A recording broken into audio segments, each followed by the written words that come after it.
A very good afternoon to all of you. This is Hari Mohan from Knowledge Chamber Academy, and I welcome you all in this afternoon session. Friends, as you know, the HPSC has notified the syllabus yesterday.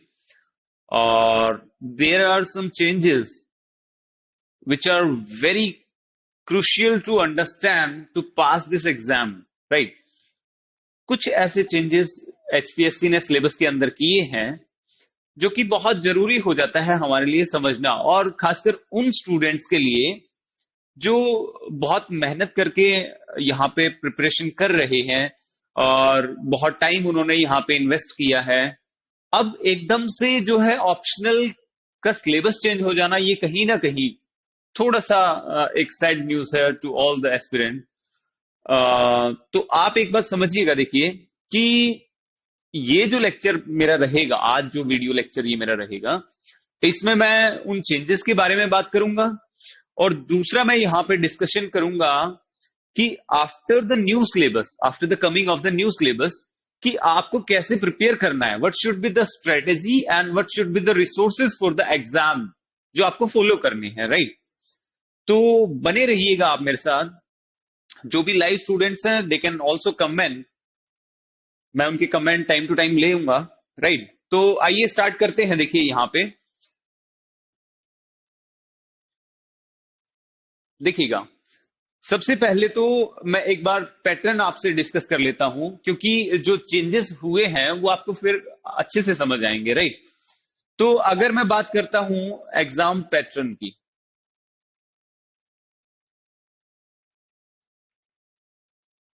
Right, तो देखिए exam pattern पहले से change कर दिया गया है। Exam pattern में भी कुछ चेंजेस हुए हैं जो हमें समझने हैं। देखिए यहां पे मैं लिख देता हूं, राइट। तो सबसे पहले क्या था कि एक तो आपका जो सबसे फर्स्ट स्टेज है, फर्स्ट स्टेज जो है वो यहां पे क्या है, प्रीलिम्स है, प्रीलिम्स एग्जाम है, राइट। अब प्रीलिम्स में देखिए आपके दो पेपर्स हैं।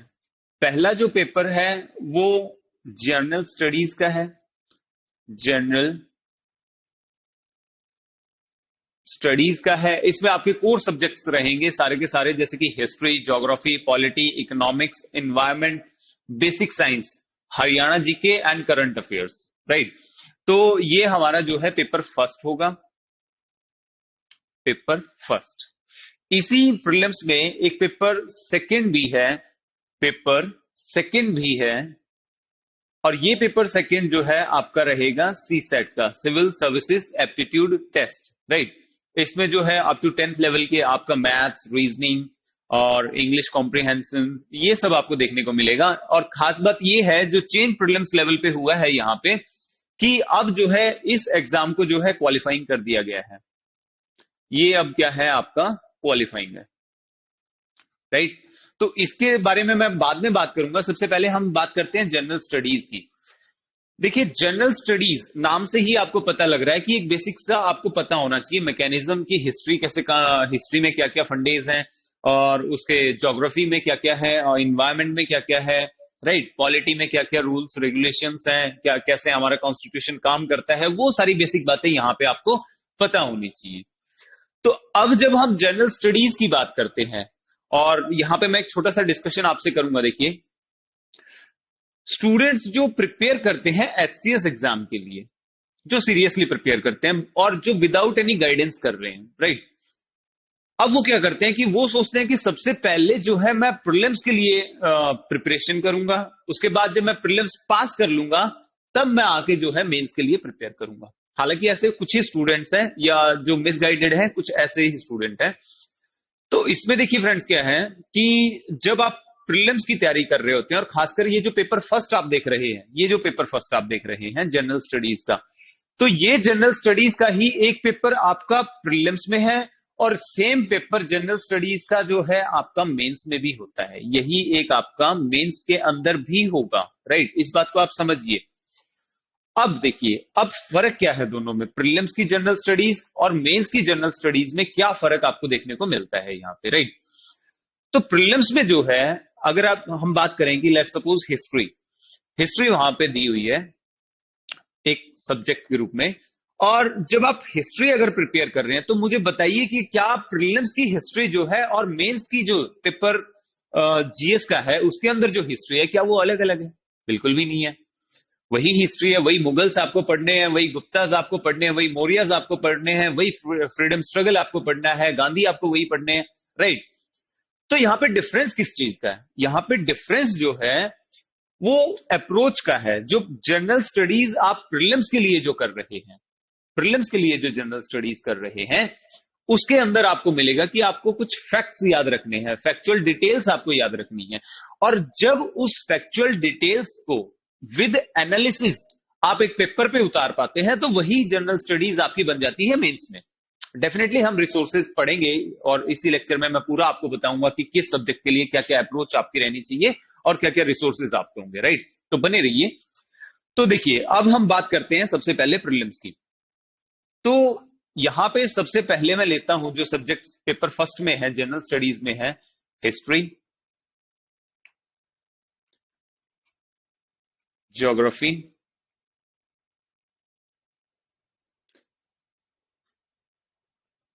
Polity, right? इनके बारे में हम पहले बात करते हैं, फिर नेक्स्ट सब्जेक्ट्स के बारे में बात करेंगे। देखिएगा, हिस्ट्री अगर आपको बहुत अच्छे से प्रिपेयर करनी है तो ये देखिए कि आपको ओल्ड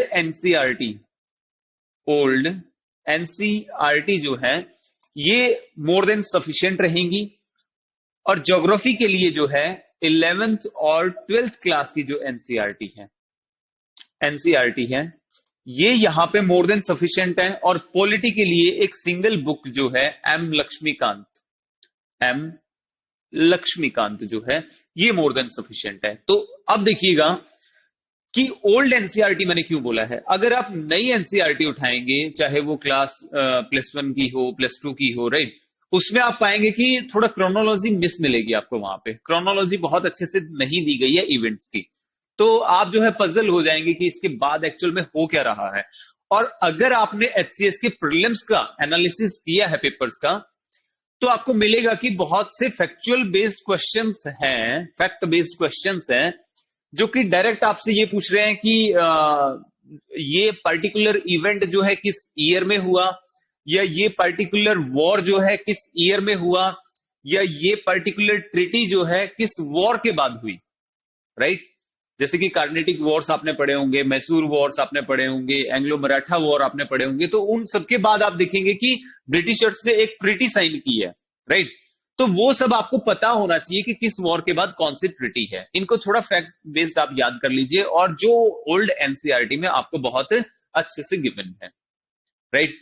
सेकेंड, ये सेम है +1 और +2 एनसीईआरटी जो आप ज्योग्राफी के लिए पढ़ सकते हैं। बहुत ही अच्छे से कवरेज है हर टॉपिक की।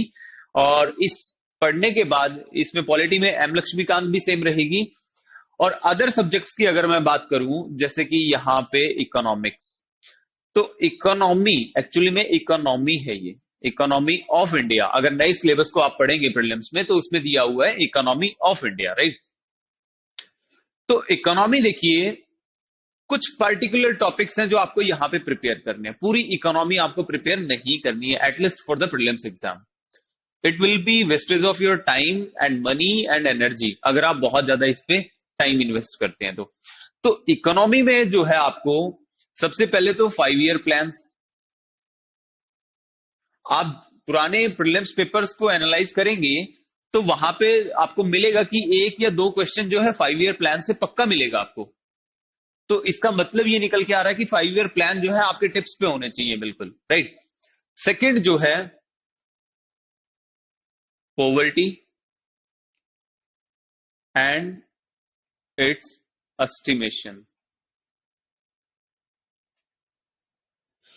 पॉवर्टी क्या है, गरीबी है क्या, और इसको एस्टिमेट कैसे किया जाता है? क्योंकि पॉवर्टी को कभी भी कैलकुलेट नहीं किया जाता है, राइट? जीडीपी को भी कैलकुलेट नहीं किया जाता है, इनके आंकड़े जो है एस्टिमेट किए जाते हैं, राइट? तो पॉवर्टी क्या है, डिफरेंट डिफरेंट टाइप्स की पॉवर्टी क्या है, और हमारे पास जो हम एस्टिमेट करते हैं उसके लिए क्या क्या मेजर्स हैं। और इसी में आप लगा के चलिएगा कि डिफरेंट डिफरेंट कमिटीज जो गवर्नमेंट ने फॉर्म की हुई है पास्ट में, उन कमिटीज के कौन चेयरमैन थे, किस ईयर में थी, क्या क्या उन्होंने बेसिस रखी है पॉवर्टी एस्टिमेट्स के लिए, उनका बेस क्या था, किस बेसिस पे उन्होंने बोला कि इंडिया के अंदर इस पर्टिकुलर ईयर में 20% है, 30% है, 29% है, जो उन्होंने आंकड़े दी है, राइट। तो इनको आप अच्छे से करें। थर्ड जो है सेम यहां पे रहेगा, अनएम्प्लॉयमेंट, बेरोजगारी, अनएम्प्लॉयमेंट। तो अनएम्प्लॉयमेंट भी देखिए पॉवर्टी की तरह ही आपको करना है, different types of unemployment and different different committees which are related to the unemployment. बेरोजगारी क्या है और उसको लेके जो सरकार ने जो विभिन्न विभिन्न कमेटियों का गठन किया है उसको आप अच्छी तरह से अपने नोट्स के अंदर लिख लीजिए, बहुत हैंडी रहेगा, और जब प्रीलिम्स अप्रोच करेगा तब आप उसको अच्छे से रिवाइज कर सकते हैं, राइट। तो जैसा कि मैंने आपको बताया ये लास्ट में कि ये जो है जनरल स्टडीज का पेपर जो है इसके अंदर ये सब्जेक्ट्स रहेंगे, और ये जो है 100 मार्क्स का रहेगा, नेगेटिव मार्किंग भी है यहाँ पे। पेपर फर्स्ट जो है 100 मार्क्स का होगा, पेपर टू भी जो है 100 मार्क्स का होगा। लेकिन ये सीसेट जो है अब क्वालिफाइंग हो चुका है, तो यहाँ पे बहुत ज्यादा हम टाइम नहीं लगाएंगे, और नेगेटिव मार्किंग है यहाँ पे, माइंड वेल की यहाँ पे नेगेटिव मार्किंग है, राइट। तो बहुत अच्छे से आपको अटेम्प्ट करना है, फालतू ओवर अटेम्प्ट भी नहीं करने हैं, राइट। दूसरी बात देखिएगा यहां पे, इकोनॉमी की हम बात कर चुके हैं, हरियाणा जीके पे आते हैं हम। Haryana GK, Haryana GK. तो इसमें जो है आप एक मैगजीन या एक बुक आती है, know your state, know your state, उसको आप परचेज कर सकते हैं, और जो भी लेटेस्ट फैक्ट्स उसके अंदर दिए हैं, सॉरी, जो भी लेटेस्ट फैक्ट्स आपको यहां पे गिवन है उनको आप पर्टिकुलरली नोट कर लिएगा। क्योंकि लास्ट अगर प्रीलिम्स की मैं बात करूं तो वहां पे एक क्वेश्चन आया हुआ था कि मेटल्ड रोड, जो मेटल्ड रोड है इंडिया के अंदर, सॉरी हरियाणा के अंदर, वो कितने किलोमीटर्स है, राइट। ये एक क्वेश्चन था। तो देखिए बिल्कुल फैक्ट बेस्ड क्वेश्चन है। या फिर एक क्वेश्चन आया था कि रजिया जो थी उसका मकबरा कहाँ है, तो कैथल के अंदर, आपको पता भी होगा, जैसे कि बहुत ही इजी क्वेश्चंस थे। लेकिन फिर से मैं यहां पे बता रहा हूं कि लिखा सिलेबस में ये हुआ है कि ये पेपर फर्स्ट का जो है 25% रहेगा, हरियाणा जीके जो है 25% रहेगा। कल्चर, हरियाणा की इकोनॉमी, हरियाणा की ज्योग्राफी, हरियाणा की हिस्ट्री, वो सब इसके अंदर आ जाता है, और ये 25% गिवन है। लेकिन अगर आप पेपर का एनालिसिस करेंगे, जब आप पेपर का एनालिसिस करेंगे तो आप पाएंगे कि मुश्किल से यहां पे 7 से 8 क्वेश्चंस, ओनली 7 एंड 8 क्वेश्चंस जो है एग्जाम के अंदर एक्चुअल में पूछे जाते हैं, राइट। और वो 7 से 8 क्वेश्चन में 4 से 5 क्वेश्चन जो है इजी टू मॉडरेट है, इजी टू मॉडरेट है। तो बहुत ज्यादा आपको डीप लेवल पे प्रिपेयर नहीं करना है, राइट। तो ये हरियाणा जीके की बात हुई। अब जो है हम करंट अफेयर्स की बात करते हैं, करंट अफेयर्स।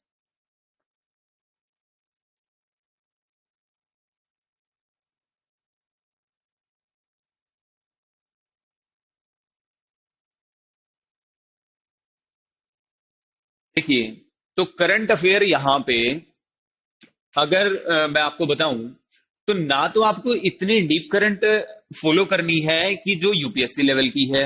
डेफिनेटली आप यूपीएससी की बुकलेट बिल्कुल भी ना पढ़ें, कोई यूज नहीं रहेगा उसका, बहुत ज्यादा यूज नहीं रहेगा।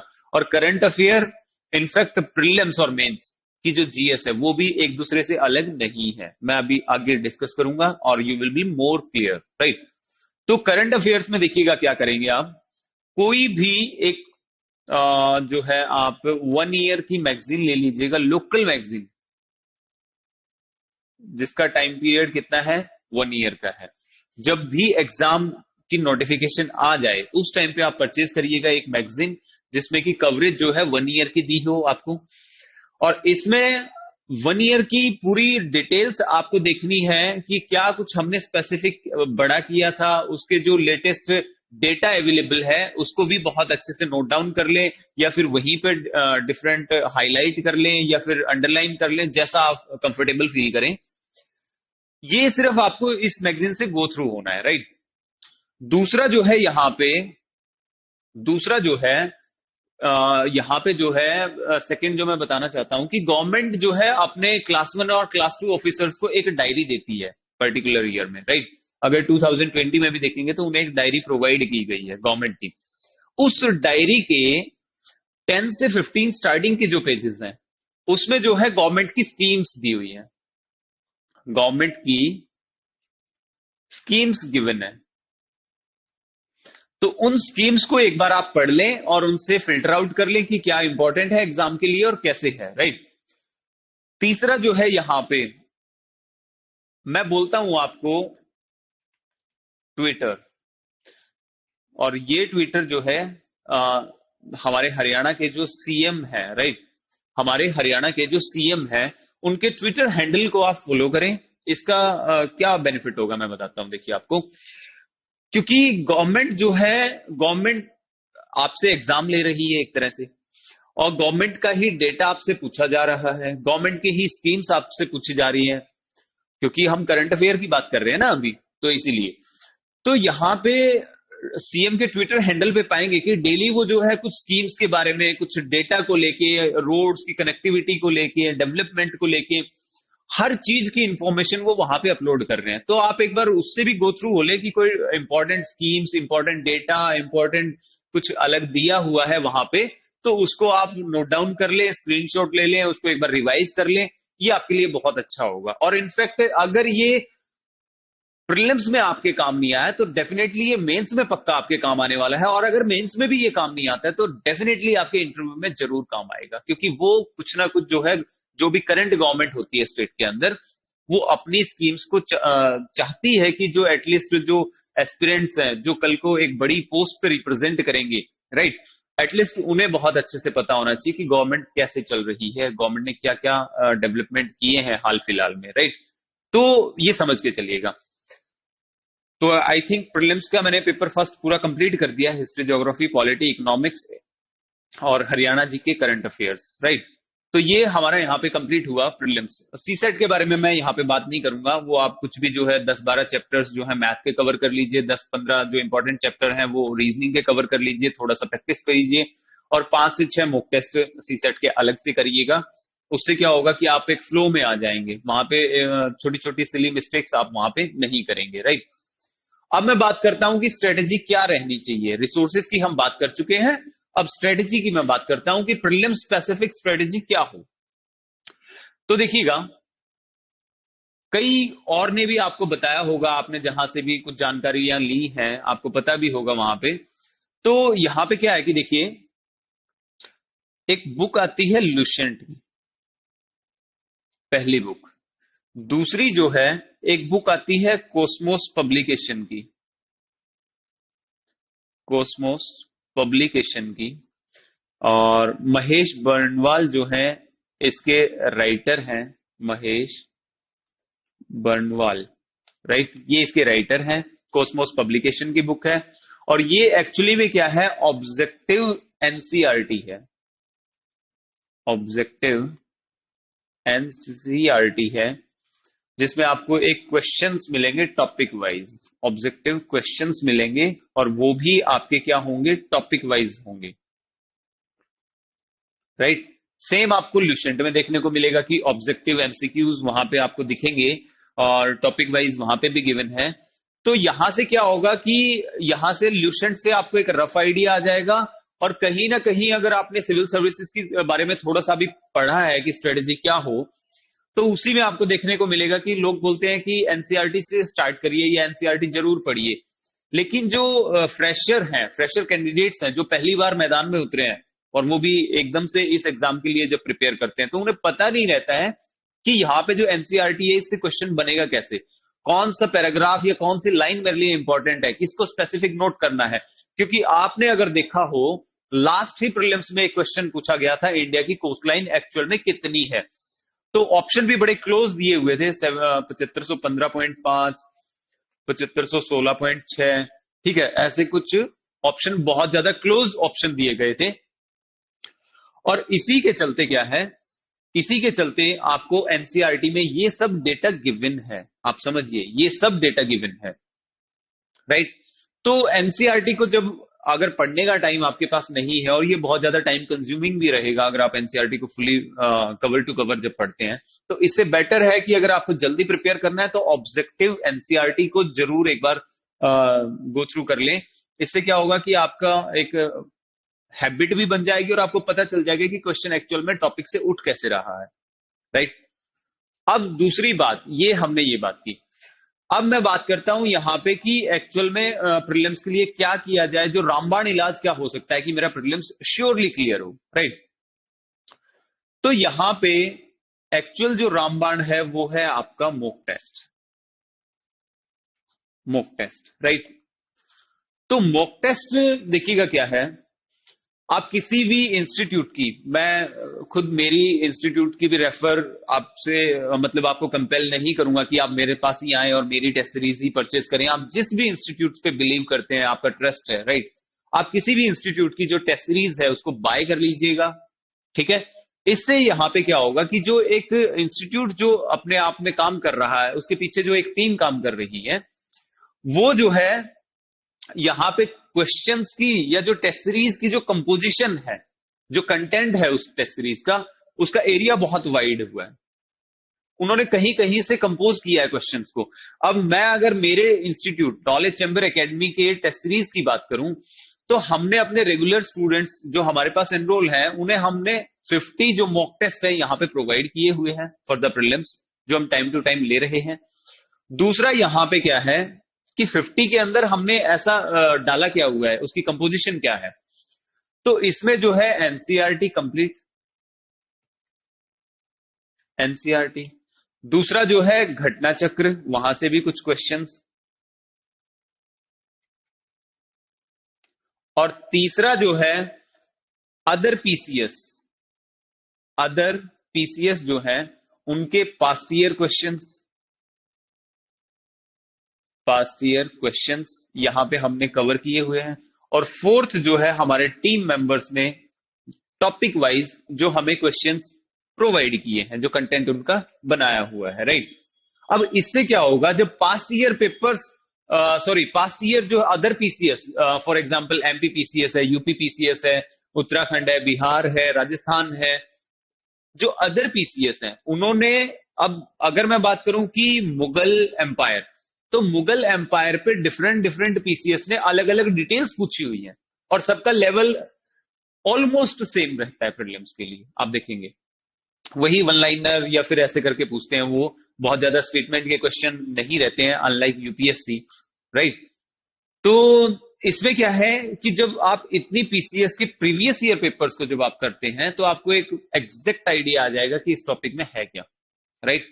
तो हमने ये जो है हमारी पूरी टेस्ट सीरीज में इंक्लूड किया हुआ है, ये चारों सोर्सेस हमने फॉलो किए हुए हैं यहाँ पे, to be very true and to be very honest, मैं आपको बिल्कुल क्लियर बता रहा हूं यहाँ पे, राइट। तो ये प्रीलिम्स की स्ट्रेटेजी थी, ये सब आप करेंगे, आई कैन गारंटी कि आपका प्रीलिम्स श्योर है, अगर इतना टाइम आप उस पर दे पा रहे हैं तो। अब यहां पे मैं आता हूं mains, mains exam. Mains exam के अंदर देखिएगा डियर, कि पहले जो है यहां पे जो पेपर फर्स्ट था, पहले जो पेपर फर्स्ट जो आपका मेंस के अंदर था, ये आपका जनरल स्टडीज है,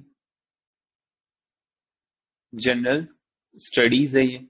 और ये जनरल स्टडीज पहले अगर आप कंपेयर करें, इनफैक्ट लास्ट जो हमने देखा है 19 के अंदर जो मेंस हुआ था आपका, वो आपका 100 मार्क्स का था, वो एग्जाम आपका 100 मार्क्स का होता था। लेकिन अब इसको बदल के जो है अब कितना कर दिया गया है, 200 मार्क्स का कर दिया गया है, राइट, 200 मार्क्स का। तो देखिएगा जनरल स्टडीज की जो वेटेज है वो बहुत ज्यादा बढ़ा दी गई है यहां पे।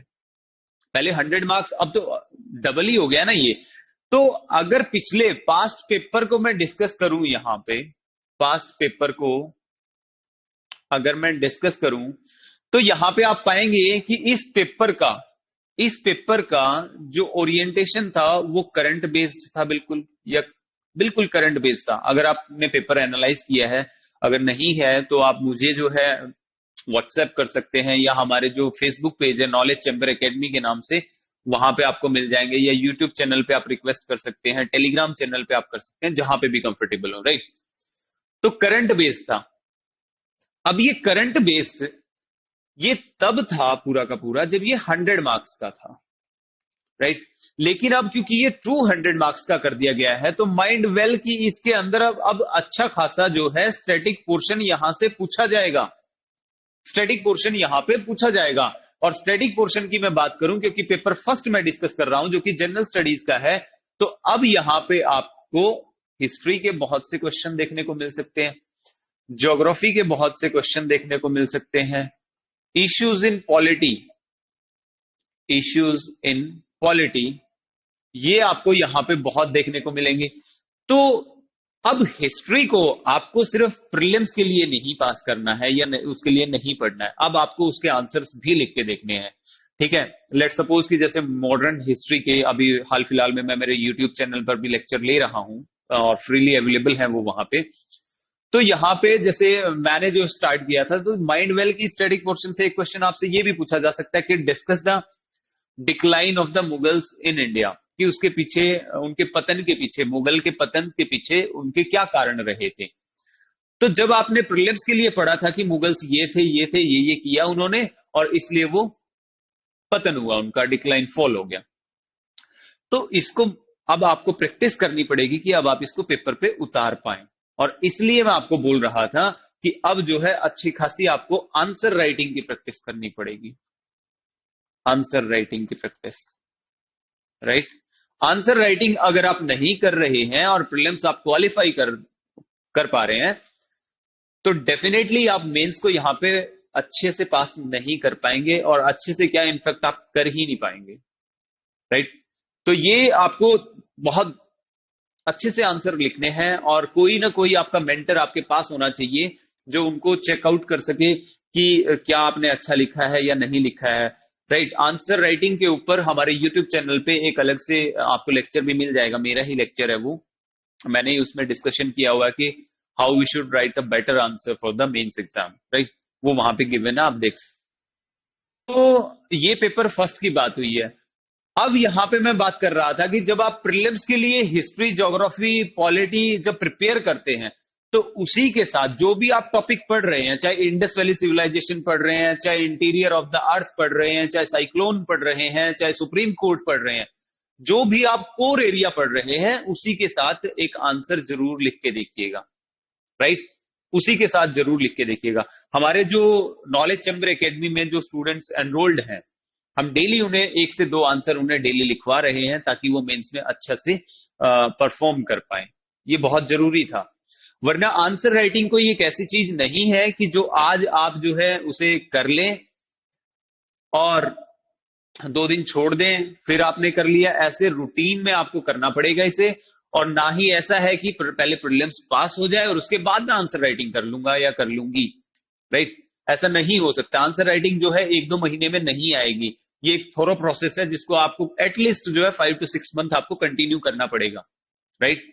तो आंसर राइटिंग जरूर करें, और क्वेश्चंस का सिलेक्शन भी बहुत अच्छा होना चाहिए, और जो आपके इवेल्युएट कर रहा है आंसर्स को, वो भी एक लेवल के टीचर्स होने चाहिए या लेवल का एक मेंटर होना चाहिए। ये नहीं है कि कोई भी आपका कलीग चेक कर रहा है, क्योंकि आपस में 2 स्टूडेंट अगर एक दूसरे से चेक करवा रहे हैं यहाँ पे, तो वो नहीं बता पाएंगे कि आपके अंदर ये कमी थी या ये अच्छी बात थी, राइट। दूसरा, आंसर राइटिंग के बारे में मैं बात करता हूं कि उसका एक प्रॉपर इंट्रोडक्शन अभी तैयार कर लें, हर टॉपिक का एक इंट्रोडक्शन अभी तैयार कर लें, एक कंक्लूजन अभी तैयार करके रख दीजिए ये, राइट। अगर इंट्रोडक्शन और कंक्लूजन आपका तैयार है, तो बॉडी तो आपकी वैसे भी तैयार है, टॉपिक का तो पता ही है आपको कि मेरे को लिखना क्या है इसमें, राइट। तो इंट्रोडक्शन और कंक्लूजन वो चीज है, लेट सपोज कि मैंने एक आंसर लिखा पूरा, और एक तरफ दूसरा आंसर आप लिख रहे हैं, और इसमें मैंने जो है इंक्लूड कर दिया मेरा इंट्रोडक्शन और कंक्लूजन उस प्रॉपर टॉपिक का, और आपने जो है डायरेक्ट बॉडी को लिख डाला। तो यहां पे क्या होगा फ्रेंड्स कि अगर जो एग्जामिनर आपकी आंसर बुकलेट चेक कर रहा है, तो वो वहां पे देखेगा कि ये जो प्रॉपर इंट्रोडक्शन है, आपने 1, 2, 3 लाइन में ये बता दिया कि मुगल्स एक्चुअल में थे क्या, या सुनामी एक्चुअल में है क्या, या साइक्लोन एक्चुअल में है क्या, और फिर आपने एक पॉजिटिव एंड के साथ उसको कंक्लूड कर दिया। तो हो सकता है कि आपके कंपैरिजन में एक आंसर के साथ अगर मुझे वो 0.5 या एक नंबर 1 मार्क भी अगर मेरे को हर आंसर के साथ अलग से मिल रहा है, तो इसका ये मतलब है कि जब वहां पे 20 के अराउंड क्वेश्चन होंगे, 20 के अराउंड क्वेश्चन होंगे, तो इसका मतलब है कि मैं आपसे 20 नंबर जो है आपको लीड देके चल रहा हूं। और ये तो एक सब्जेक्ट की हमने बात की है, कि सिर्फ एक पेपर की बात की है जो कि जनरल स्टडीज का है, राइट। तो आप समझ के चलिएगा। और लास्ट फाइट अगर आप देखेंगे एग्जीक्यूटिव में, एग्जीक्यूटिव की अगर मैं बात करूं, और लास्ट अगर मैं मान के चलता हूं कि बीडीपीओ एलाइड में, तो इनके बीच में पाएंगे आप कि हार्डली जो है 8 से 10 नंबर का ही फर्क रहता है। इस 8 से 10 नंबर के बीच ही आप या तो एग्जीक्यूटिव ले जाते हैं या बीडीओ लगते हैं। और अगर आप बीडीओ के लिए फाइट हो रही है, तो हो सकता है कि अगर आपने ये सब इंप्लीमेंट नहीं किया, ये सब एग्जीक्यूट नहीं किया अपने आंसर में, तो हो सकता है आप लिस्ट से भी बाहर हो, राइट। तो इन पे आप काम करिए, ये अभी सफिशिएंट टाइम है आपके पास। और अभी अगर एक्सपेक्ट भी करते हैं हम लोग, मैं वैकेंसी के बारे में आपको बताऊंगा अच्छे से, कब है कैसे हैं, जो मेरे पास इंफॉर्मेशन अवेलेबल है। आपका जो मेंस है वो कहीं ना कहीं सितंबर या अक्टूबर के आसपास है। तो 8 महीने 9 महीने के आसपास आपके पास है अभी भी, राइट। और 8 से 9 महीने अगर मेंस को आप थोड़ा थोड़ा भी करते हैं, 1-2 घंटा डेली भी अलग से मेंस के लिए प्रिपेयर कर रहे हैं, तो ये आपके लिए बहुत अच्छा रहेगा। डेली अगर आप एक आंसर भी लिख रहे हैं, तो सोचिए आप कितने आंसर्स लिख पाएंगे, राइट। तो ये सब आप जरूर करिएगा। ये डेली प्रैक्टिस हम अपने रेगुलर स्टूडेंट्स को यहां पे करवा भी रहे हैं। सेकंड देखिएगा, पेपर सेकंड की अगर मैं बात करूं मेंस में, तो वो है आपका English and essay writing, right. ये भी आपका जो है 100 मार्क्स का रहेगा। जीएस आपका 200 मार्क्स का हो गया है, और ये जो है आपका 100 मार्क्स का है। देखिए इंग्लिश में जो आपसे पूछा जाता है, पास्ट ईयर पेपर में भी आप चेक करिएगा प्लीज। तो यहां पे प्रेसी राइटिंग, सेकंड आपसे जो है यहां पे पैसेज, एक पैसेज दिया जाएगा, उसके बेसिस पे आपसे कुछ क्वेश्चंस यहां पे पूछे जाएंगे, जिसके आंसर्स आपको अपने वर्ड में ही करने हैं, राइट। थर्ड यहां पे जो है ग्रामर, ग्रामर। और फोर्थ जो है यहां पे एसे। ये चीजें आपको प्रिपेयर करनी है, राइट। अब मैं 1 to 1 करके चलता हूं। देखिए प्रेसी राइटिंग और पैसेज दोनों का मोटिव एक ही है। माइंड वेल की दोनों का मोटिव जो है वो एक ही है।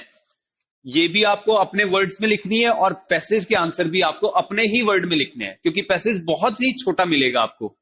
और उसी के बेसिस पे आप क्या इन्फर कर पा रहे हैं, उसके बेसिस पे आप आंसर करते हैं, राइट। तो इन दोनों के लिए, इन दोनों के लिए अगर मान लीजिए आप वीक में एक या दो प्रेसी राइटिंग भी करते हैं, या एक या दो पैसेज भी करते हैं वीक में, चाहे वो संडे के दिन बैठ के कर लीजिए आप, राइट। संडे को प्रीलिम्स बंद कीजिए, मेंस का थोड़ा सा करते चलिएगा पेपर वाइज। तो इसमें क्या होगा कि जब हमारा मेंस एग्जाम अप्रोच करेगा, तो उस टाइम तक आप बहुत ज्यादा, आपके पास एक एक्सपीरियंस होगा प्रेसी राइटिंग का और पैसेज का, राइट।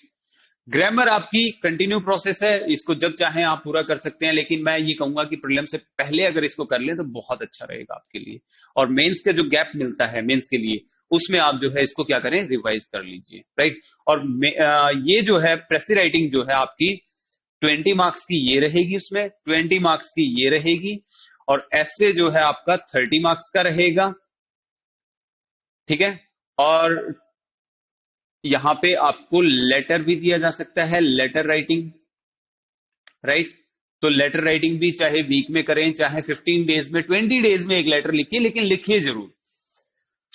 तो ग्रामर आपका देखिएगा 25-30 मार्क्स के अराउंड जो है वहां पे ग्रामर रहती है, एक्टिव पैसिव सेंटेंस करेक्शंस और ये सारी। एसए के लिए मैं एक अलग से स्ट्रेटेजी आपको बताता हूं। देखिए एसए के लिए क्या करना है, ताकि एसए, क्योंकि 30 मार्क्स का है अकेला, और अगर आप एक डिसेंट एसए लिख देते हैं, तो यहां पे 22 मार्क्स लेना बहुत बड़ी बात नहीं होगी, राइट। और इसको आप अलग से ना करके जनरल स्टडीज की प्रिपरेशन के साथ ही यहां पे लिख सकते हैं। वो कैसे हो सकता है देखिएगा, एसए के लिए मैं बता देता हूं आपको। ऐसे जो है देखिए डियर, कि सबसे पहली बात तो ऐसे के जो टॉपिक रहते हैं वो हमें 5 दिए जाएंगे, 5 टॉपिक आपको मिलेंगे और उनमें से किसी एक के ऊपर आपको ऐसे लिखना है, किसी भी एक टॉपिक के ऊपर। तो ट्रिक क्या है ऐसे लिखने की, और या फिर आप बोल सकते हैं कि वो छुपे हुए कौन से पॉइंट है जिनको आप एग्जीक्यूट करके एक अच्छा ऐसे भी लिख सकते हैं और अच्छे नंबर भी ले सकते हैं ऐसे के अंदर। तो देखिए, लेट सपोज कि मैं लास्ट टाइम के डिस्कस कर लेता हूं जो ऐसे दिए थे। एक तो आपका एनवायरमेंट के ऊपर था, environment and climate change. Exact मुझे पूरा ध्यान नहीं है लेकिन आप चेकआउट कर लीजिएगा, या फिर मैं एग्जांपल देना चाह रहा हूं, आप समझिए इसको। सेकंड जो है यहाँ पे मॉब लिंचिंग, मॉब लिंचिंग के ऊपर था। तीसरा आपका एजुकेशन पॉलिसी के ऊपर था, राइट। और फोर्थ मान लीजिए, कुछ भी मान लीजिए, आप जो है लैंड डिग्रेडेशन मान लीजिए, चलो लैंड डिग्रेडेशन। या फिर मैं अगर आपको बोलता हूं कि प्लास्टिक पोल्यूशन, राइट। ये मैंने कुछ टॉपिक लिख दिया आपके सामने, राइट। आप देख पा रहे हैं इन्हें। तो इसमें क्या होगा कि ये जो सारे टॉपिक हैं जो आज के इशू हैं, तकरीबन तकरीबन जो आपके एसए का जो टॉपिक रहेगा वो आज की करंट प्रॉब्लम्स के बेस्ड रहेगा, जो अभी चल रही है इंडिया के अंदर, राइट। दूसरा, जब आप अपनी जीएस प्रिपेयर कर रहे हैं तो इश्यूज तो आपको वहां पे भी प्रिपेयर करने हैं, तो वही आपके एसए के लिए भी कंटेंट वहां से मिल जाएगा, कुछ फैक्ट्स आपको मिल जाएंगे। तीसरा, कि मेरे को चूज कौन सा करना चाहिए ऐसे, तो देखिएगा, एजुकेशन पॉलिसी आप करंट में पक्का पढ़ेंगे, ये सारी बातें आप करंट में पढ़ेंगे। अब अगर मैं सारे टॉपिक को देखूं तो क्या मॉब लिंचिंग जो है, क्या मॉब लिंचिंग एक ऐसा टॉपिक है जिसको शायद आप जो है साइड रख देंगी, नहीं ये बहुत ज्यादा इंपॉर्टेंट नहीं है, राइट। तो यहीं पे मार्क्स का जो डिफरेंस है वो आना शुरू हो जाता है। इस पे एजुकेशन पॉलिसी की अगर बात करें बहुत बच्चे लिखेंगे, इस पे भी बहुत बच्चे लिखेंगे, प्लास्टिक पोल्यूशन पे भी बहुत बच्चे लिखेंगे, और इन्वायरमेंट और क्लाइमेट चेंज पे भी बहुत बच्चे लिखेंगे। लेकिन ऐसे बच्चे कुछ कम ही होंगे, बिल्कुल फ्यू, जो मॉब लिंचिंग के ऊपर ऐसे लिखने की कोशिश करेंगे, और यही आपको औरों से, भीड़ से डिफरेंशिएट करता है, अलग कर देता है, अलग से दिखाता है। फ्रेंड्स, आपको पता होगा कि जब हम सीडीएस या एनडीए के लिए जब एसएसबी पे जाते हैं, जो स्टेज परफॉर्मेंस की स्टेज आती है कि आपको स्टेज पे कुछ टॉपिक मिलेंगे, लेक्चर स्टैंड पे आप खड़े होंगे तो आपको उस टॉपिक पे बोलना पड़ता है, राइट। तो उसमें से जो जजेस हैं वो ये देखते हैं कि इसने कौन सा टॉपिक पिक किया है। क्या इसने कोई नॉर्मल सा टॉपिक पिक कर लिया जिसपे ये आराम से बोल पा रहा है, या इसने कोई डिफिकल्ट और या फिर वेरी डिफिकल्ट टॉपिक जो है चूज किया है जिसके ऊपर बहुत कम बच्चे बोलेंगे। तो वहीं से आपकी मेंटेलिटी का पता चल जाएगा वहां पे कि आप कितना डिफिकल्ट लेवल पे जाके काम कर सकते हैं, क्योंकि उनको आपको एसडीएम लगाना है, उनको आपको तहसीलदार लगाना है, और आप पाएंगे कि सर्विस के दौरान सिचुएशन बहुत ज्यादा वर्स्ट भी होगी, तो आप वहां पे जो है अपने आप को फिर कंफर्टेबल फील नहीं करेंगे। इसलिए एस्से लिखाने का जो मतलब है वो यही है, और इसीलिए आपको जो है 5 एस्से दिए जाते हैं। अगर आप नॉर्मल से एस्से लिखते हैं तो उस नॉर्मल से एस्से में यहाँ पे मार्क्स डिवाइड होते हैं। आप चाहे उसको कितना ही अच्छा लिख लें, लेकिन एक लेवल तक ही आपको मार्क्स मिलेंगे। अगर आपने बहुत डिफिकल्ट टॉपिक उठाया और आपकी नॉलेज उस टॉपिक के ऊपर है, तो वहां पे देखेंगे कि आपने अगर एक ठीक ठाक से ऐसे भी लिखा है, नॉर्मल से ऐसे भी अगर लिखा है, तो भी आपको वहां पे जो है अच्छे नंबर मिलेंगे। आप इंप्लीमेंट करके देखिएगा इसको और फिर बताइएगा मुझे, राइट। तो ये ऐसे के लिए। अब ऐसे के लिए मैं पढ़ूं क्या अलग से, तो मैं यहां पे कहूंगा कि योजना एंड कुरुक्षेत्र, सॉरी, कुरुक्षेत्र, ये दो मैगजीन जो है, मंथली मैगजीन्स हैं, इनको जो है एक ही इशू पे आपको योजना मिलेगी, दूसरे इशू पे आपको कुरुक्षेत्र मिलेगी, और उस बुक के अंदर, उस मैगजीन के अंदर जो है आपको 8 से 10 12 के करीब आर्टिकल देखने को मिलेंगे जो डिफरेंट डिफरेंट ऑथर्स के होंगे। सॉरी। तो योजना जब आप पढ़ रहे हैं वो एक टॉपिक पे है, लेट सपोज कि वो आ गया आपके क्लाइमेट चेंज के ऊपर आ गया, तो क्लाइमेट चेंज के ऊपर जब आप 8 से 10 आर्टिकल पढ़ चुके हैं, तो आपकी नॉलेज जो है माइंड ब्लोइंग नॉलेज होगी उस टॉपिक के ऊपर, और चाहे कभी भी उठा के आपसे पूछ लिया जाए आप आराम से बता देंगे उसके प्लस माइनस नेगेटिव पॉजिटिव जो आप कहना चाहें, राइट। तो योजना और कुरुक्षेत्र, इन दोनों को आप ऐसा नहीं है कि मैं आज बैठा हूं और आज ही सारे आर्टिकल पढ़ देने हैं, नहीं। आप रूटीन में पढ़िए, 10-15 मिनट, जो एक 20 मिनट एक आर्टिकल पे लग रही है उसको न्यूज़पेपर की तरह लीजिएगा। मॉर्निंग में बैठिए, 15-20 आधा घंटा उसके ऊपर लगाइए, एक आर्टिकल पढ़िए, बस दैट्स इट। नेक्स्ट डे फिर एक आर्टिकल पढ़िए, तो आप पाएंगे कि आपकी जो नॉलेज लेवल है वो कंसिस्टेंटली जो है बिल्ड होता जा रहा है। और आप ऐसे लिखने में, कैसे एक टॉपिक को लंबा लिखा जाता है, क्योंकि एक जो यहाँ पे एक आर्टिकल जो पाएंगे इस बुक में, वो एटलीस्ट जो है 1500 से 2000 वर्ड में लिखा हुआ है। और आपको यहाँ पे जो ऐसे लिखना है इंग्लिश के अंदर या हिंदी के अंदर, मैं दोनों की स्ट्रेटेजी बता रहा हूं इसी में, वो लिखना है 300 वर्ड्स में। तो समझिए, जब आपके पास 2000 वर्ड, जो कि एक आर्टिकल था, और आपने आर्टिकल पढ़े हैं 10, राइट, तो जब 20,000 वर्ड आपके पास हैं, तो आपको 300 वर्ड छाटने में कितनी मुश्किल होगी, आप मुझे बताइएगा। दूसरा इसका जो हमने अपने स्टूडेंट्स के लिए किया हुआ है कि हम जो है आर्टिकल उन्हें पढ़ने के लिए बोलते हैं, उसके बाद जो उस आर्टिकल में क्या क्या इंपॉर्टेंट है, क्या क्या फिल्टर करना है, उसके लिए हम उन्हें समरी प्रोवाइड करते हैं, योजना की भी और कुरुक्षेत्र की भी। क्योंकि समरी जो होती है वो आपकी 300 to 500 वर्ड्स में है, राइट, और इतना ही आपको ऐसे लिखना है। तो एक्चुअल में अगर पूरा आर्टिकल आप याद ना रख पाए, बहुत ज्यादा कंटेंट आपके पास हो गया, तो समरी एटलीस्ट जो है आप मेंस से पहले, जब आप इंग्लिश का पेपर देने जाएं, हिंदी का पेपर देने जाएं, तो उससे 2 से 3 दिन पहले जो है, जो आपके 8 से 10 महीनों की समरी हुई है इकट्ठा, उसको एक बार पढ़ के चले जाएं, क्योंकि 30 मार्क्स का सवाल है। ये हिंदी के लिए भी होगा, ये योजना आपको हिंदी में भी मिल जाएगी, इंग्लिश में भी मिल जाएगी। तो दोनों इशू पढ़िए, मैं तो कहूंगा कि हिंदी भी पढ़िए, इंग्लिश भी पढ़िए। आपका ग्रामर भी ठीक होगी उससे, सेंटेंस फॉर्मेशन भी आपको पता चलेगी, आइडियाज की प्रॉपर अरेंजमेंट आपको यहां से पता चलेगा कि लंबे कैसे लिखे जाएंगे, कैसे आइडियाज, इंट्रोडक्शन क्या कुछ होना चाहिए, वो सब आपको यहाँ पे मिलेगा। और ये बहुत इफेक्टिव है ऐसे के लिए प्रिपेयर करना, राइट। तो अब ये मैं बता चुका हूं आपको। अब हम थर्ड पे आते हैं, जो हमारा है हिंदी पेपर। पेपर थर्ड जो है हिंदी। हिंदी के लिए देखिएगा, सेम वही चीज है, गद्यांश, पद्यांश और ऐसे राइटिंग, ग्रामर, राइट। तो ग्रामर के लिए कोई भी जो है अप टू 10th, या आप ये बोलिए कि 9th 10th, हम भी अपने स्टूडेंट्स को एक पीडीएफ अवेलेबल करवाते हैं, जिसमें कि हमने 9th 10th 11th और 12th का जो कंटेंट रहा है, उससे एक पीडीएफ बनाई हुई है, जो कि मोर देन सफिशिएंट रहती है। बहुत ज्यादा हिंदी के लिए आपको ग्रामर वगैरह प्रिपेयर करने की बहुत ज्यादा जरूरत नहीं होती है, राइट। लेकिन ऐसे के लिए वही स्ट्रेटेजी रहेगी यहाँ पे भी, ठीक है। योजना और कुरुक्षेत्र आप हिंदी में भी पढ़िए, हिंदी एक न्यूज़पेपर पढ़िए, उसका एडिटोरियल सेक्शन पढ़िए, बहुत इफेक्टिव रहेगा, राइट। लेटर राइटिंग यहाँ पे आप करिए, ऑफिशियल लेटर का पता करिएगा। अगर आपका कोई भी जो ऑफिसर सर्व कर रहे हैं, आपका कोई भी रिलेटिव है जो सर्व कर रहा है इस फील्ड में, या कुछ अपर लेवल पे, तो उनसे कुछ लेटर्स की कॉपी मांगिएगा कि एक्चुअल में लेटर कैसे लिखा जाता है, ऑफिशियल लेटर। क्योंकि ज्यादातर यहाँ पे जो आपको देखने को मिलेगा वो एक ऑफिशियल लेटर देखने को मिलता है, राइट। ऑफिशियल लेटर ही आता है, तो वो आप हिंदी में भी और इंग्लिश में भी, ये दोनों के लिए सफिशियंट है, राइट। अब जो है पेपर 4, जो आज का हमारा लेक्चर था, जिस पे बेसिस पेपर 4, देखिएगा, पेपर 4 की मैं बात करूं तो वो हमारा जो होता है वो ऑप्शनल का है, ऑप्शनल सब्जेक्ट का है, राइट। और आपको पता है कि पहले जो ऑप्शनल का सिलेबस था वो बहुत कम था। चाहे आप किसी का भी उठा के दीजिए, देख लीजिए, हिस्ट्री, ज्योग्राफी, इकोनॉमिक्स और political science and international relations, बहुत कम था।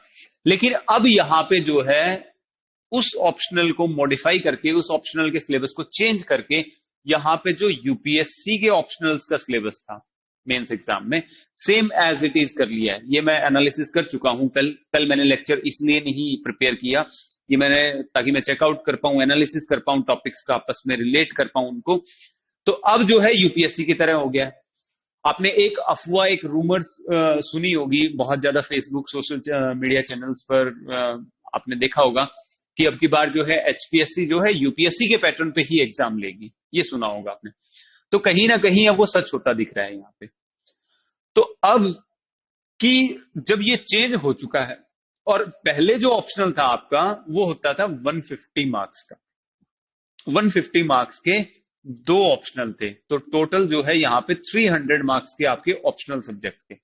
लेकिन अब यहां पे ऑप्शनल सब्जेक्ट 200 मार्क्स का कर दिया गया है और एक ही ऑप्शनल है, तो ये 200 मार्क्स का जो है अब ऑप्शनल हो चुका है। तो देखिए, जब 200 का हो गया इसका मतलब 50 नंबर ऐड हुए हैं एक ऑप्शनल में, राइट। पहले 150 का था, अब 200 का हो गया है और 50 नंबर जो है बढ़ा दिए गई है वेटेज इसकी, राइट। तो अब 50 मार्क्स ऐड हो गए हैं, तो उसके लिए कंटेंट भी तो ऐड करना था ना, उसके लिए कंटेंट भी तो ऐड करना था। तो अब आप पाएंगे कि कई बच्चे पूछ रहे हैं कि ऑप्शनल के 2 पेपर होंगे, एक ही ऑप्शनल के 2 पेपर होंगे। नहीं, ऐसा नहीं होगा, आपका एक ही पेपर होगा और उसी के अंदर जो है आपका सेक्शन ए और सेक्शन बी ये होंगे। आपका जो है यहां पे 100 मार्क्स का ये होगा और 100 मार्क्स का जो है ये वाला होगा सेक्शन बी। अगर मैं हिस्ट्री की बात करूं तो यहां पे देखिएगा, ऑप्शनल का नाम रखा हुआ है इंडियन हिस्ट्री और अब उसमें ऐड कर दी गई है वर्ल्ड हिस्ट्री भी, राइट। तो इंडियन हिस्ट्री अब आपसे पूछा जा सकता है सेक्शन ए के अंदर इंडियन, और सेक्शन बी के अंदर जो है अब कंप्लीटली जो है आपको वर्ल्ड हिस्ट्री देखने को मिलेगी, right.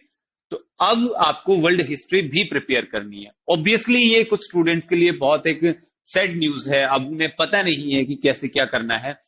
As far as history optional is concern, तो हमारे जो है नॉलेज चैम्बर एकेडमी पे भी हम नेक्स्ट वीक से जो है बैच स्टार्ट कर रहे हैं हिस्ट्री ऑप्शनल का, और प्रीलिम्स एंड मेंस का इंटीग्रेटेड बैच जो है जैसा कि हम प्रिपेयर करवाते हैं साइड टाइम टू टाइम, ये भी हमने इंटीग्रेटेड जो है बैच स्टार्ट कर दिए हैं। तो अब दूसरी बात, अब क्या करना चाहिए, चाहे वो प्रीलिम्स हो, मेंस हो या उसके अंदर ऑप्शनल हो, तो अब क्या स्ट्रेटेजी यहां पे लास्ट एक थोरो प्रोसेस को पास करने के लिए क्या करना चाहिए। देखिएगा,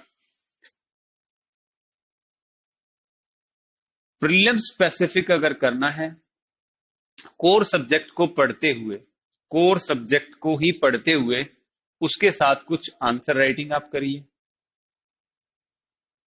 आंसर राइटिंग आप साथ के साथ करते चलिए, राइट। दूसरी तरफ mock test, mock test, mock test जो है वीक में, वीक में 2 या 3 मॉक टेस्ट जरूर दें, वीक में 2 या 3 मॉक टेस्ट जरूर दें, राइट। दूसरा जो प्रीलिम स्पेसिफिक मैं यहां पे आपको बताना चाहता हूं कि अब जो है थोड़ा सा एचपीएससी का जो मूवमेंट हमें दिख रहा है वो कहीं ना कहीं यूपीएससी की साइड से दिख रहा है। जैसे कि सिलेबस चेंज किया है, पूरा का पूरा यूपीएससी का वही कॉपी करके दे दिया है यहाँ पे। तो अब जो है कहीं ना कहीं आप एक्सपेक्ट कर सकते हैं प्रीलिम्स के अंदर भी और आप मेंस के अंदर भी कि कुछ जो है पास्ट ईयर क्वेश्चन जो यूपीएससी के रहे हैं वो आपसे माइंड वेल की पूछे जा सकते हैं यहाँ पे। तो साथ ही साथ जो है यूपीएससी के, यूपीएससी के पास्ट ईयर पेपर, प्रीलिम्स के पास्ट ईयर पेपर्स को भी अब आप जो है सॉल्व करके जाइएगा।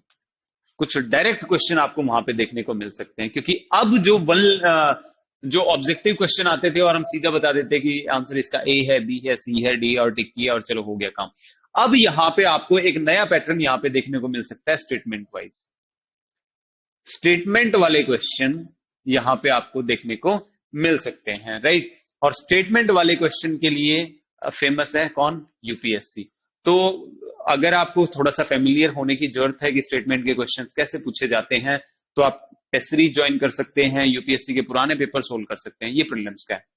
मेंस का मैं टोटली आपको बता चुका हूं। मेंस का जो आपका रूटीन यहां पे रहना चाहिए वो आपका डेली न्यूज़पेपर, डेली जो है न्यूज़पेपर, और न्यूज़पेपर में भी बहुत ज्यादा फिल्टर करने की आपको जरूरत है। आपको पता होना चाहिए कि एक्चुअल में कौन सी न्यूज को मुझे फॉलो करना है, और इसमें जो है एडिटोरियल सेक्शन जरूर फॉलो करें। एक इंग्लिश न्यूज़पेपर और एक हिंदी न्यूज़पेपर, मैंने जैसा कि बताया कि ये एक एसए के लिए भी आपके काम करेगा, राइट। उसके बाद योजना एंड कुरुक्षेत्र, ये आप लोग जो है थोड़ा सा टाइम निकाल के हाफ आवर के अराउंड एक एक आर्टिकल करके इसका जरूर पढ़िए, राइट। तीसरा जो है यहां पे आंसर राइटिंग, आंसर राइटिंग। जब भी आप प्रीलिम्स के कोर सब्जेक्ट कर रहे हैं तो मैंने जैसे कि यहां पे आपको बताया है कि आंसर राइटिंग करिए। जो भी टॉपिक आपने प्रीलिम्स का पढ़ा है, चाहे वो जो भी हो, चाहे साइक्लोन पढ़ लिया है, लगा लीजिए आप, साइक्लोन अगर पढ़ा है तो साइक्लोन के ऊपर ही एक क्वेश्चन की आंसर राइटिंग करके देखिए, discuss the formation of the cyclone, कि क्यों वो ट्रॉपिकल एरिया में जो है ईस्ट कॉन्टिनेंट के ईस्ट कोस्ट पे टकराते हैं, क्यों जो है वो टेम्परेट एरिया में जो है वेस्ट कोस्ट पे टकराते हैं। ये सारी छोटी छोटी बातें जो है, क्लाउड फॉर्मेशन क्या है, जो थंडर स्टॉर्म है वो क्या है, कैसे फॉर्मेशन होती है, कैसे क्लाउड्स बनते हैं, मैकेनिज्म क्या है, मुगल्स क्या है, मौर्याज क्या है, उनका एडमिनिस्ट्रेशन कैसा रहा था, क्यों गुप्ता एज को जो है गोल्डन एज बोला जाता है, उनका कल्चर कैसा रहा था, उसके बारे में लिख के देखिए, आपकी आंसर राइटिंग सुधरती जाएगी। इसके लिए आप हमारे पास भी जो है ज्वाइन कर सकते हैं अलग से, राइट। तो ये रहा आपका ऑप्शनल के लिए मैंने आपको बता ही दिया है, जो भी आपका ऑप्शनल सब्जेक्ट है, जो भी आपका ऑप्शनल सब्जेक्ट है, उस अपने ऑप्शनल के जो सिलेबस है, क्योंकि अब जो नया ऐड हुआ है, पहले जैसे हिस्ट्री का मैंने एग्जांपल लिया था कि इंडियन हिस्ट्री तो हमारे पास हमारी प्रिपेयर थी, इंडियन तो हमारी प्रिपेयर थी, लेकिन अब इसमें क्योंकि वर्ल्ड भी आ गई है, तो इस वर्ल्ड हिस्ट्री को जल्दी से जल्दी प्रिपेयर कर लीजिए, जितना पॉसिबल, जितना जल्दी पॉसिबल है उतना जल्दी, राइट। क्योंकि अगर आप ये सोच रहे हैं कि प्रीलिम्स पास करके मैं इसको कर लूंगा, तो सॉरी, आपके लिए बहुत ज्यादा टाइम नहीं होगा यहां, राइट। अब कुछ जनरल सी बातें इसके बाद, ये मैंने प्रीलिम्स मेंस का बता दिया है, और वो जनरल सी बातें ये है फ्रेंड्स कि मैंने देखा कुछ YouTube चैनल्स, अगर आप YouTube पे भी HCS भी लिखेंगे तो बहुत सारे चैनल एकदम से निकल के आएंगे, बहुत सारे एकेडमीज के चैनल आपको मिल जाएंगे, बहुत से टीचर आपको गाइड करते मिल जाएंगे। लेकिन अगर आप उन्हें देख रहे हैं, या कुछ कोचिंग एकेडमीज को जो जिन्होंने बिजनेस बना दिया है इस चीज को कि प्रीलिम्स की तैयारी अलग से करवाएंगे, मेंस की तैयारी अलग से करवाएंगे, जबकि ये एक है, और बच्चा इसको अगर उसके पास गाइडेंस अवेलेबल है तो वो खुद भी कर सकता है, इनफैक्ट अपनी सेल्फ स्टडी से भी कर सकता है। तो यहां पे जो है जैसे ही HCS जुडिशियल की वैकेंसी आई, आप देखा होगा कि बहुत से टीचर जो अपने व्यूज लेने के लिए, अपनी एड दिखाने के लिए, सब ने एकदम से रश कर दिया कि HCS की वैकेंसी आ चुकी है, HCS की वैकेंसी आ चुकी है। मुझे समझ नहीं आता है कि वो टीचर इतने इरेस्पॉन्सिबल कैसे हो सकते हैं। दूसरा, एकेडमीज में जब आप जा रहे हैं, किसी भी एकेडमी में जब आप एडमिशन लेते हैं, चाहे किसी भी में भी जाए, तो चेकआउट करिए जिस भी एकेडमी में आप एडमिशन ले रहे हैं, क्या वो, क्योंकि अभी ऑफलाइन क्लासेस तो कहीं पे चल नहीं रही हैं, तो जो लाइव क्लासेस क्या वहां पे अवेलेबल हैं, ऑनलाइन क्लासेस जो आप ले रहे हैं क्या वो लाइव हैं, और लाइव हैं और उसके साथ क्या वो रिकॉर्डेड है। क्योंकि मैंने यहां पे पाया है कुछ इंस्टीट्यूट का जो मेरे टच में थे, जिनका मेरे को पता था, वो सिर्फ यहां पे जो है रिकॉर्डेड लेक्चर दे रहे हैं स्टूडेंट्स को, और फीस जो है वो चार्ज भी काफी हाई कर रहे हैं। तो रिकॉर्डेड लेक्चर से फायदा कुछ नहीं होने वाला है। मैं आपको कैसे बताऊं ये, कि देखिए, अगर आप मान के चलिए कि मेरा कंटेंट 4 to 5 ईयर पुराना है, और अल्टीमेटली जो आपको सिलेक्शन देता है वो आपको मेंस एग्जाम देता है। मेंस में आपने क्या लिखा है उसके बेसिस पे आप पाएंगे कि आप एग्जीक्यूटिव लगे हैं, या तहसीलदार लगे हैं, या BDPO लगे हैं, राइट। और अगर मेरा कंटेंट पुराना है, जनरल स्टडीज जो मेंस की बात, लेकिन पेपर तो सारा का सारा करंट बेस्ड है, पेपर तो सारा का सारा करंट बेस्ड है, राइट। अब करंट बेस्ड है, तो ये जो आपका पुराना कंटेंट है उन एकेडमीज का, ये कहां तक कंपेटेबल रहेगा मुझे बताइए, और कहां तक आप इस पेपर की रिक्वायरमेंट्स को पूरा कर पाएंगे। तो ये बहुत ज्यादा आउट ऑफ ट्रेंड यहां पे एकेडमीज काम कर रही है, मैंने खूब देखा है, राइट। तो ये पहले ही जांच लें कि लाइव क्लासेस हैं या नहीं है, और अगर रिकॉर्डेड भी वो साथ में दे रहे हैं तो रिकॉर्डेड कब की है, किस टाइम की रिकॉर्डेड है, चेकआउट करिए, प्रॉपर डेमो लीजिए, उनका नोट्स चेकआउट करिए, उसके बाद ही कहीं पे अपना जो है पैसा इन्वेस्ट करिए, क्योंकि ये आपके जो मनी है बहुत ही इस टाइम पे आपके लिए बहुत ज्यादा इंपॉर्टेंट है, आपका टाइम जो है बहुत ज्यादा क्रूशियल है। और लास्ट जो अब मैं बताना चाहता हूं वैकेंसीज के बारे में, तो फ्रेंड्स वैकेंसी जो है नेक्स्ट वीक आपके पास होंगी, और अगर नेक्स्ट वीक ना हो पाई तो नेक्स्ट टू नेक्स्ट वीक आपके पास डेफिनेटली होंगी, I can guarantee, right. File जो है पास हो चुकी है CS ऑफिस से, EWS को लेके जो कंफ्यूजन थी, क्या क्या बेनिफिट उन्हें दिए जाने चाहिए, वो भी उस पर भी डिसाइड कर लिया गया है, डिसीजन ले चुके हैं वो लोग, और सिलेबस में क्या क्या अमेंडमेंट्स करने थे वो भी उन्होंने फाइनल अब कर दिया है। अब जो है वो HPSC ड्राफ्टिंग के लिए जो है अब काम कर रही है। तो अब देखते हैं उसमें वो 3 दिन लेते हैं, 1 वीक लेते हैं, 10 दिन लेते हैं या 15 दिन लेते हैं, वो देखना बाकी है। तो I wish all the very best to all the aspirants. Prepare करते रहिए बहुत अच्छे से, और मेरी हेल्प की या मेरी एकेडमी की हेल्प की जहां पे भी आपको जरूरत है, feel free to ask. Thank you very much. So that's all for today. Thank you very much.